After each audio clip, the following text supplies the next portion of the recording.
nacimiento de un bebé. Y esto me lleva al punto número 2. Primero, ¿cómo plantea la Biblia la esperanza?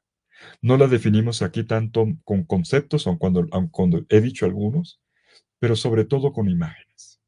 Partimos del Génesis y luego hemos visto cómo la esperanza es una desproporción, lo más originante, y lo que nos hace siempre plantear la esperanza es que en el principio era bueno, antes del mal fue el bien, y por eso esperamos, porque la raíz es buena. Segundo, la desproporción, y puse ejemplo de la desproporción. Y tercero, esto se colorea, esta acuarela de la esperanza, con la imagen de los niños, con la imagen de la cuerda, con la imagen de una madre que va a dar a luz.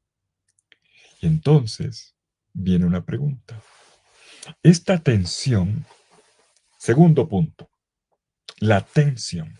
La esperanza es una tensión. Hablé ahora de una cuerda tensa, pero también la madre que espera está en tensión. Y los bebés son tensión de futuro. ¿Es una tensión preocupante o reconfortante? Esto me lleva a plantear un principio bíblico.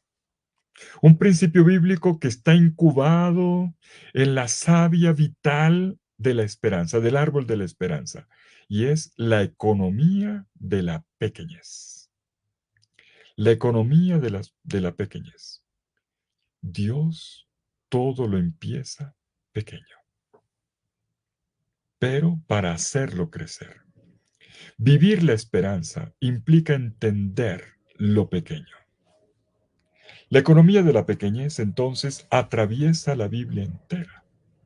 Es más, la trama, el alma profundísima de la Biblia es esta. Por ejemplo, en la historia de Abel, de Caín y Abel, Abel el hermano menor, es la imagen del pequeño. Luego, José, el pequeño entre sus hermanos, vendido en Egipto. Abel fue matado, el pequeño. José, el pequeño, no tanto como Benjamín, pero era pequeño, vendido en Egipto. Pero tenemos también una imagen muy bonita que me encanta en el libro del Éxodo. ¿Cómo comienza el libro del Éxodo? Con la muerte de los niños. Antes ya el Génesis había resuelto el tema, cuando continuamente nos hablaba de madres que no podían tener bebés y iban teniendo porque Dios se los daba. Es la historia de las matriarcas de la Biblia. Pero resulta que ahora este pueblo ya en la fecundidad, una vez que ha pasado la historia de mujeres estériles convertidas en madres, el éxodo comienza con dos parteras, dos comadronas. El éxodo comenzó con dos mujeres comadronas que llevaron a cabo la primera objeción de conciencia de la historia, cuando se negaron a cumplir la orden del faraón de matar a los niños. Ellos prefirieron obedecer a la vida antes que al gobierno, antes que al faraón. Impresionante esto. Las pequeñas que salvan la vida de los pequeños. David, ¿quién era David? El más pequeño de 8 hermanos. Y fue él el que venció al gigante, fue él el rey de Israel, ninguno de los mayores. Vemos a un Jeremías arrojado a la cisterna, vemos el establo de Belén en el Nuevo Testamento, las bienaventuranzas dirigidas a los pequeños, a los inermes, a los apaleados por la vida. El Gólgota es el gran icono de la economía de la pequeñez. En el Antiguo Testamento, me devuelvo un momento, Elías que va a entender que Dios no está en el huracán, ni en el terremoto, ni en el fuego, sino en la voz del silencio sutil, como dice el primer libro de los Reyes, capítulo 19, versículo 12. Allí entendió el profeta que Dios es una voz que ni se ve ni se toca. Y este Dios escoge como aliado al más pequeño entre todos los pueblos, a Israel. Un pueblo pequeñito, insignificante, pero Dios lo hizo suyo. Y Dios lo cargó como un niño entre sus brazos. Cuando Israel era niño lo amé, dirá el profeta Oseas. No un adulto fuerte y valiente. No, Dios escogió siempre los pequeños. Israel entero como pueblo era pequeño. La economía de la pequeñez atraviesa toda la Biblia y desemboca en el Evangelio. Jesús, por ejemplo, en Lucas 13:34, adopta la imagen de una gallina para expresar su amor por los pequeños. Jerusalén, Jerusalén, que mata a los profetas y lapidas a los que te son enviados. ¿Cuántas veces he querido reunir a tus hijos como una gallina a sus pollitos bajo las alas, pero no quisiste? Para hablar de su lenguaje de amor, Jesús se vale de lo pequeño. Como un pollito te quería yo acunar, abrazar, recoger, proteger. El lenguaje teológico con Jesús tiene una voltereta. Llega a los registros más simples posibles, como una yema que germina en el extremo de una rama de higuera. Y Jesús ve eso y allí ve el misterio de la primavera que se acerca. Lo que una primavera descifra, lo que viene el verano. Bueno, una semilla. Una semilla es menos que un gramo de vida. Pero Jesús, con este lenguaje, ha invertido lo que era la literatura hasta este momento. Feuerbach, el gran filólogo, decía que la novedad del Evangelio, el Evangelio escrito, está en esto, en este detalle.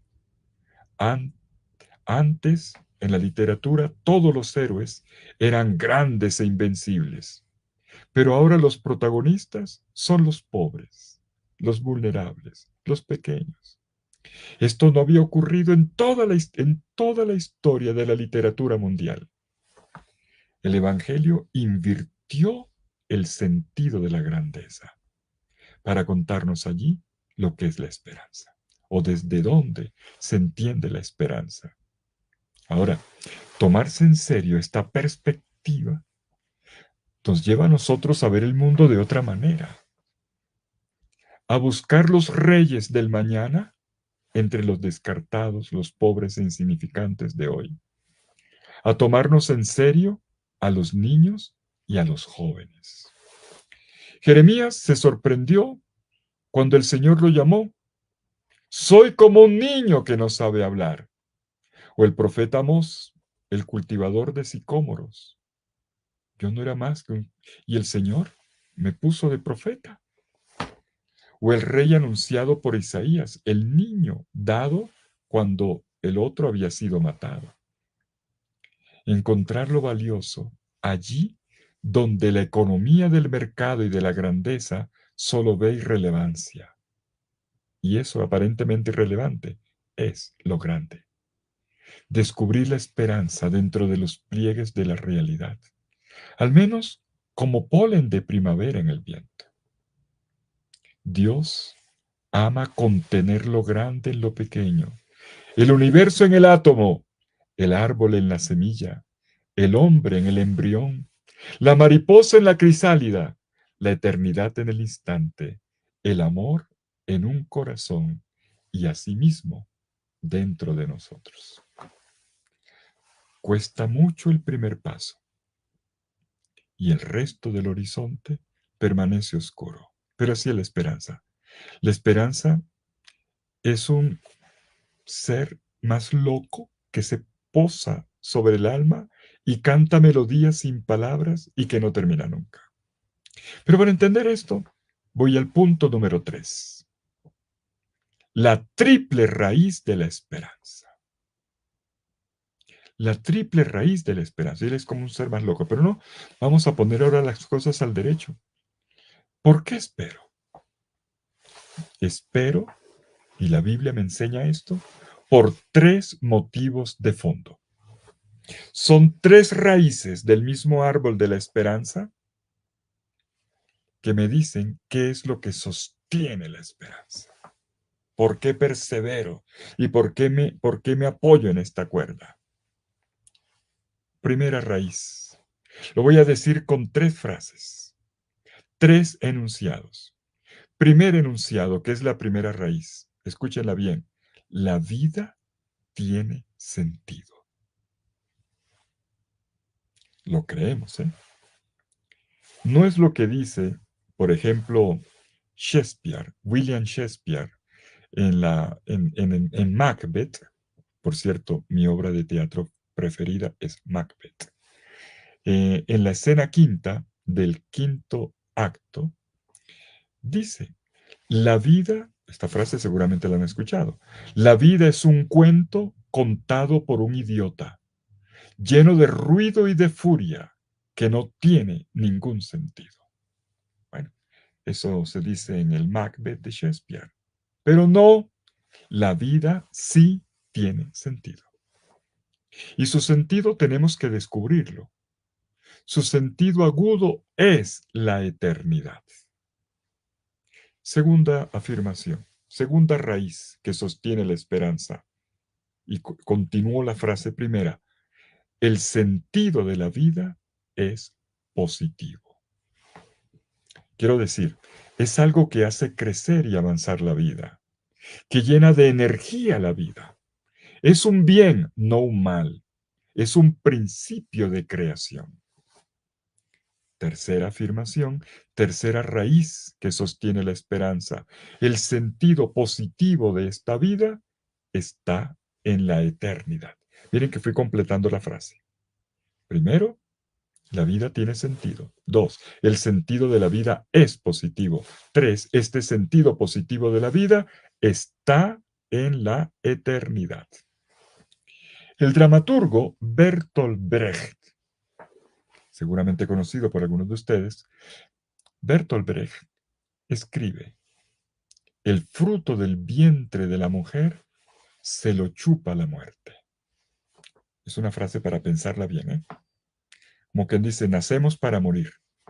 El fruto del vientre de la mujer se lo chupa la muerte. Pero no, todas las mujeres dan a luz para la eternidad. La vida no termina nunca. Y esto nos lo dice la resurrección de Jesús, tema que hemos abordado hace poco. La esperanza es la materia, ahora voy a citar Shakespeare, pero ahora con una frase más amable, ¿eh? Aquella de que la vida es un cuento contado por un idiota, pero ahora otra frase más amable de Shakespeare.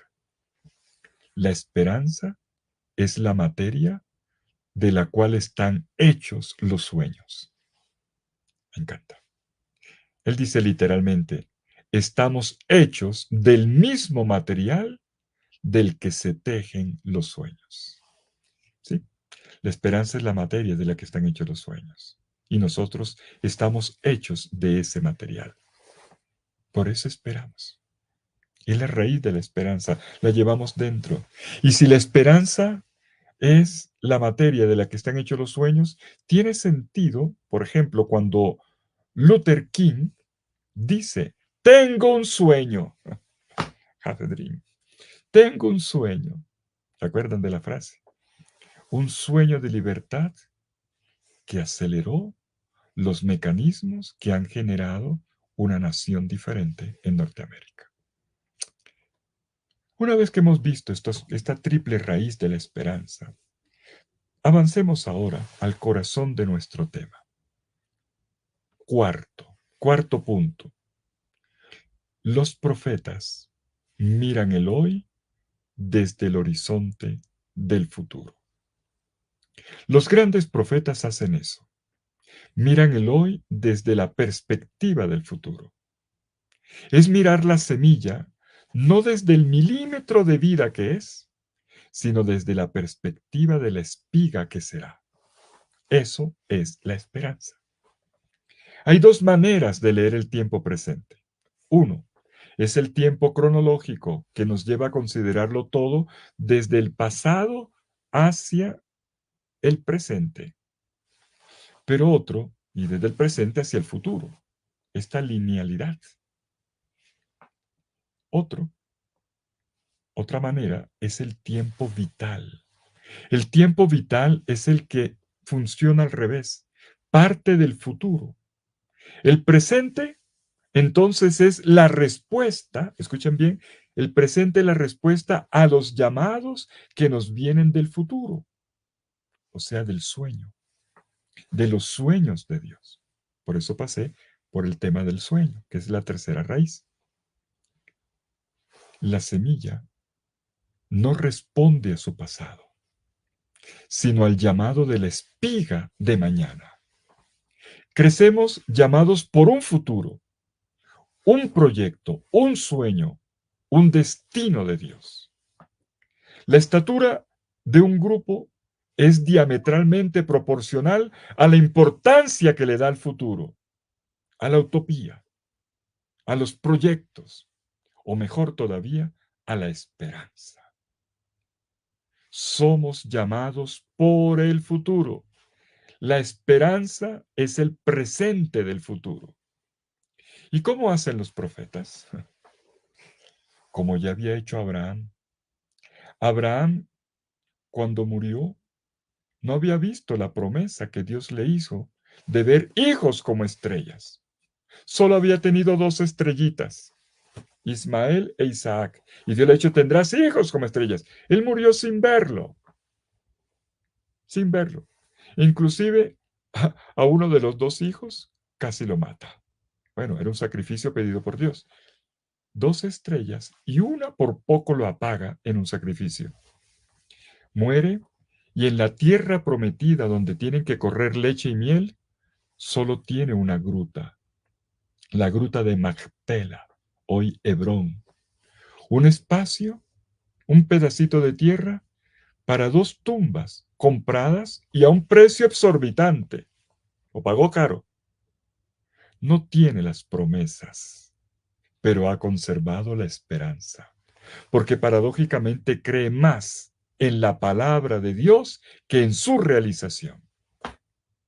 Cree más en la palabra de Dios que en su misma realización. Yo creo, como los profetas, en la palabra de Dios antes de su realización. Amo la palabra de Dios antes de que se lleve a cabo. No sé cuándo, no sé el cómo, pero lo sé. Vendrá, vendrá, dicen los profetas. Y Oseas dice, veo que Dios lleva al pueblo al desierto y le habla al corazón. Me la llevará al desierto y le hablaré al corazón. Pero no lo ha visto. El profeta Isaías dice, la Virgen concebirá y dará a luz un hijo y le pondrán por nombre Manuel. Espera, pero no lo ve. Nació un niño, sí, era el hijo del rey acá, Ezequías, pero no era él, vendría un Mesías. Vino 6 siglos después. Lo anunció, pero no lo vio, pero lo creyó. Moisés, Moisés esperó en la tierra prometida, trabajó por la tierra prometida, pero no entró. Solo la vio de lejitos, la saludó de lejos, desde el monte Nebo. Eso es la esperanza. Los apóstoles parten en misión. ¿Por qué? Porque aman el Evangelio, no los resultados. Aman la palabra y no los números. ¿Dónde está nuestra esperanza entonces? Recordemos que el futuro entra en nosotros mucho antes de que suceda. Así como la semilla. Somos el vientre del futuro antes de que se realice porque tiene necesidad de nosotros. La espera del futuro para crear, para ser generativo, requiere de una dosis loca de deseo nutrido de esperanza, las dos cosas que hay que cultivar. En los relatos de la Biblia hay algo evidente que a veces pasa desapercibido, ¿saben? En una parte enorme de la Biblia, sobre todo en el Antiguo Testamento, contiene profecías, promesas, anticipaciones, o sea, contiene esperanza. Una esperanza no puede ser auténtica si es gaseosa o si es un imperativo perentorio. Es más bien como la primera luz de la mañana que nos hace alucinar. Es una niña esperanza, como dijo Charles Péguy, la imagen con la que inicié. Es un sueño de palabras cuando huye a Egipto. No hacía sino soñar. Pan, agua y una caricia para el profeta Elías cuando estaba a punto de morir de sed y de cansancio y de decepción en medio del desierto. Y todo esto es lo que va a transformar en vestido la fiesta. Los harapos, las decepciones, la esterilidad. en madres que tendrán muchos hijos, en la esposa abandonada que será ahora la amada para siempre. Eso es la Biblia. La esterilidad en miles y en millones de bebés y de niños como estrellas y como las arenas del mar. Un camino en la tierra, en la esperanza, aun cuando no se entre, pero se sabe que si se hizo el camino y un pueblo entero lo habitará. Por último, la esperanza en la pasión. Lo voy a decir de otra manera. La esperanza es el drama que hace sufrir al hombre bíblico. Claro, porque si quisiera tener ya la respuesta, la salud, el bien deseado, el futuro anhelado, la esperanza es el drama que hace sufrir a prácticamente todos los personajes de la Biblia. Lean la Biblia desde ese horizonte y van a entender la Biblia. Tenemos que pensar que hay una dramaticidad en la vida, siempre. Y en la Biblia, lo nuevo siempre viene de los charcos, de los pantanos, del lodo, como Adán, que vino de la tierra, del polvo del desierto. La esperanza levanta su llamarada en medio de la oscuridad. Y esto revela el carácter dramático de la esperanza y se expresa en la Biblia en un dolor de pecho, el miedo de la muerte. Y vienen entonces sentimientos de traición, de angustia, de enfermedad, de lo que se nos va de la mano y no se llevó a cabo. Precisamente en el corazón, más que en ningún otro lugar, el mal aflora con la punta aguda de su espada y la fragilidad de la esperanza. San Pablo dice que sabemos que todo concurre para el bien de los que aman a Dios o que son amados por Dios. Se puede traducir de las dos formas. Está en Romanos 8:28. Y dice todo, todo. San Agustín, gran lector también de Pablo y de la carta a los romanos, dice sí, todo, incluso el pecado. Yo quedo así. Incluso el pecado, dice San Agustín. En la noche de Pascua, decimos en medio del pregón pascual una frase paradójica, iluminadora. Oh, feliz culpa que ha merecido tal Salvador. En realidad, esa frase está incorporada ahí, en ese himno del pregón pascual, porque es una relectura agustiniana de la reflexión de Pablo en la carta a los romanos, en el capítulo 5, versículos 12 a 21, a propósito del pecado de Adán. Y yo digo, ¿quién se atrevería a decir una cosa así? Oh, feliz culpa, la de Adán. Uno diría pero qué pesar, pero por qué le embarró, pero cómo se le ocurre. No, oh, feliz culpa. Todo, todo, incluso el pecado, vuelvo a citar a Agustín, aprovecha, contribuye, ayuda para el bien de los que aman al Señor. Y la Escritura garantiza la esperanza de que el mal será vencido. Eso es lo importante. Cuando todo parece andar mal, recuerden el punto de partida, resulta que todo concurre para el bien. Esta es la paradoja extrema. Pero la esperanza no camina sola. La fe sí camina sola, porque para creer basta dejarse llevar. La caridad camina sola, sí, porque para amar al prójimo basta con abrir los ojos. Para no amar al prójimo basta con cerrarlos, taparse los oídos ante tanto grito de desolación, ignorar al otro. La fe y la esperanza caminan solas, pero la fe y la caridad caminan solas, pero la esperanza no camina sola. Para esperar se requiere haber obtenido una gracia, ser feliz. Entonces cambiarás el vestido roto en vestido de fiesta, como dicen los profetas. La esperanza será una fiesta. Y es Charles Peguy, mi poeta de esta noche, el que dice que para esperar hay que ser muy feliz. Jesús, en las bienaventuranzas o felicidades o dichas, ya lo había dicho. La felicidad me es dada con el encuentro con la gracia, con el deseo del bien. Es como aquella cuerda que me saca del pozo donde caí, que me hace atravesar como un puente colgante entre dos orillas en medio de un abismo. Y este puente colgante se mueve, sí, así la esperanza. Da vértigo, pero es firme. Y entonces, valga recordar los tres motivos que ya dijimos. Lo puedes atravesar si tienes claras las tres raíces. Uno, la vida tiene sentido. Dos, el sentido de la vida es positivo, es bueno.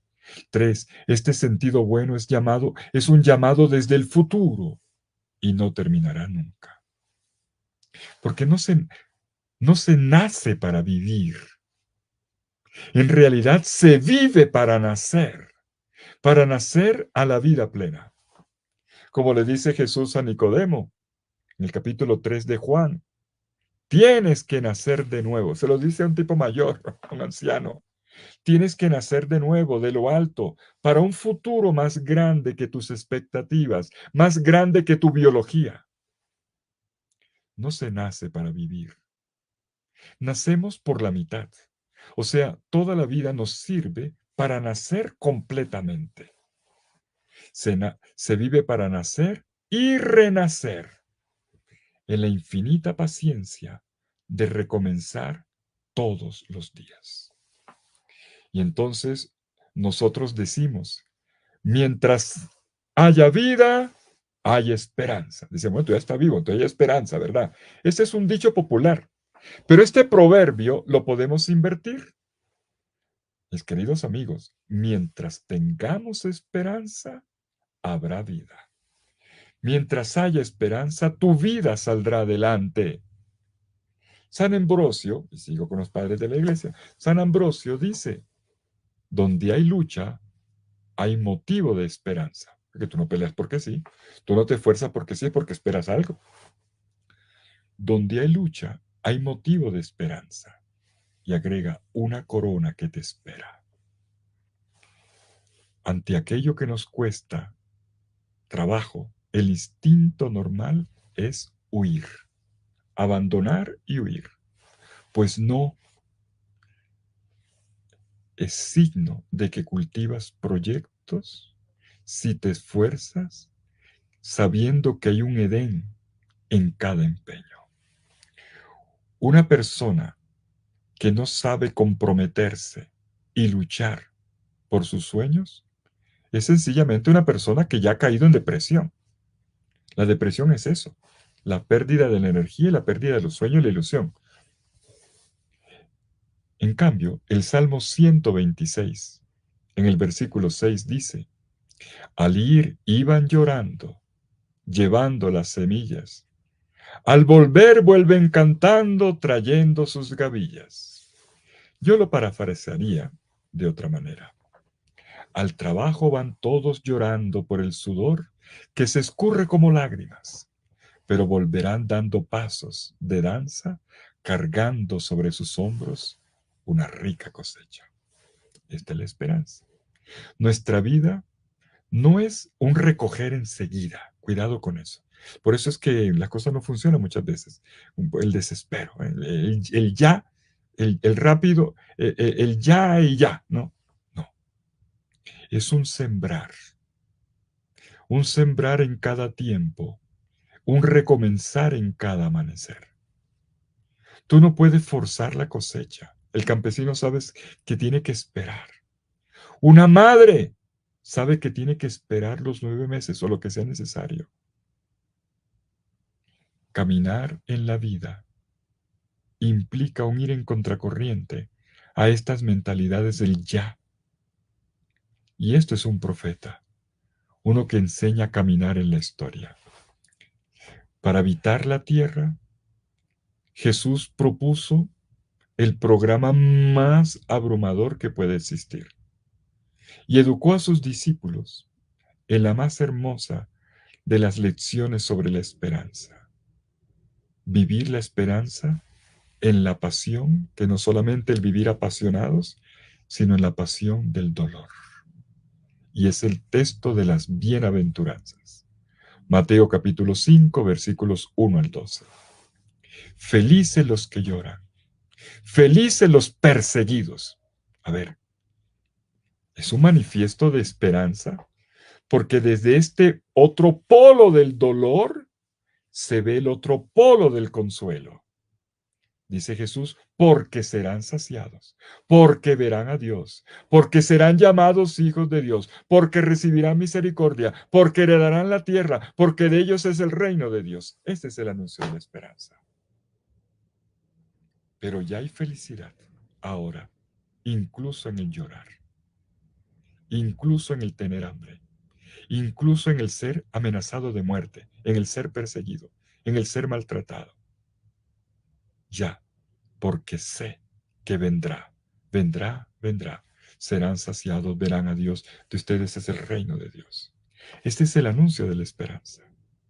Creo, entonces, que lo contrario de la esperanza no es la desesperanza. La desesperación. Lo contrario de la esperanza no es la desesperación. Lo contrario de la esperanza es no esperar nada del futuro. Mejor dicho, la apatía, la indiferencia. Y lo que mata la experiencia de Dios es precisamente esto, la indiferencia. No es la desesperación. Las iglesias y los grupos de fe y de amor, las pequeñas comunidades, no se acaban, no se vacían porque las lágrimas aneguen la fe. Porque Dios no me ha concedido lo que he pedido, no me ha dado lo que he pedido, me voy. No, se van por aburrimiento, por monotonía, por desinterés. La esperanza es pasión, es grito del corazón. A una persona que había sufrido mucho, mucho, mucho, le escuché decir esta frase: en esta situación por la que he pasado, siento que me he vuelto mejor persona, que era mejor de lo que era antes. Y me encantó que le dé un abrazo. Qué cosa tan bien dicha. Y porque eso son las bienaventuranzas. La certeza de que habrá una segunda parte y que será mejor. Y esto es lo que suscita ahora mi alegría, aun cuando todavía no esté del otro lado. Para vivir la esperanza, el futuro, hay que tener alegría. La alegría de las bienaventuranzas. Por lo tanto, creo en la semilla de la esperanza, pero no porque la vea. La esperanza es la pasión por el bien posible, por la sonrisa posible, por un mundo mejor que será posible. Según un midrash rabínico, el mar rojo no se abrió cuando Moisés lo tocó con su bastón, sino cuando el primer hebreo, el primero de la fila, puso el pie en el agua. No es que el pueblo haya visto un camino despojado, solo de arena, y entonces se lanzaron en carrera a atravesar al otro lado, a la otra orilla del mar. No fue así. Dejemos eso para las películas. Así habría sido fácil. Fue con esperanza que pusieron el pie en el agua, y el mar se abrió gracias a su esperanza. Cuando en la sinagoga de Cafarnaúm, Jesús le dice al hombre de la mano seca, estoy en Marcos capítulo 3, versículos 1 al 6, Jesús le dice al hombre de la mano seca, extiende la mano. Él habría podido decir, oye Jesús, pero ¿cómo hago? ¿No ves que tengo la mano seca, la mano paralizada? Es imposible, llevo tantos años sin poder moverla. En cambio, el Evangelio dice, y él hizo así. Mejor dicho, intentó lo imposible y la mano fue curada. La esperanza, y ahora voy a juntar fe y esperanza, la esperanza es fe. en la posibilidad de lo imposible. Pongamos cuidado. Mire, el ángel Gabriel, en la Anunciación, vino a decirle a María que lo imposible se había hecho posible en el vientre estéril de Isabel. Jesús le dijo a Marta, capítulo 11 de Juan, tu hermano resucitará. Y sí, yo sé, el último día. No, niña, no has entendido. Y el cadáver enterrado hacía 4 días salió de la tumba. Pablo, el perseguidor que quería fumigar la iglesia, se convirtió en un gran predicador del camino cristiano como ningún otro. Es posible perdonar 7 veces 7, poner la otra mejilla, amar al enemigo. Es posible resucitar. ¿Me hago entender? El filósofo Heráclito dijo, quien no espera lo imposible, no lo logrará nunca. ¿Quién creyera? Pero esta es la esencia de la esperanza, como la Biblia nos lo revela. Claro, pero porque hay una promesa de Dios que se cumplirá. Le falta ese detalle. Miren, he visto gente dar un gran giro en su historia por un amor, porque se enamoraron y les cambió la vida. He visto heridas del corazón, personas muy maltratadas, florecer desde el dolor. He visto ricos hacerse pobres con los pobres. He visto familias pasar por el drama más atroz, como la muerte de un hijo, y salir adelante y decir, somos mejores que antes. He visto el mar llenarse de árboles trasplantados por la certeza que viene de la fe. He visto misioneros que dejan a sus seres queridos, a sus papás, a sus mamás, a sus hermanos tan amados, para irse a otros continentes, a países muy pobres, dejando todas las ventajas, toda la comodidad, inclusive hasta una linda pareja. Irse al África o al Asia como misioneros en regiones donde falta todo, pero son felices. Los he visto y me han conmovido. Ellos animan mi esperanza. Este es el sumergirse de la esperanza. Este es el poner el pie ante el mar que tenemos delante y el mar se abrirá. Concluyo. Suficiente por esta noche. Para entender mejor lo que es la esperanza, les regalo esta imagen. Recostemos el oído. De esto lo voy a insistir mucho en el curso, ¿eh? Oír, aprender a oír. Recostemos el oído en el corazón de la vida, en las pulsaciones del cosmos, en el corazón de la gente.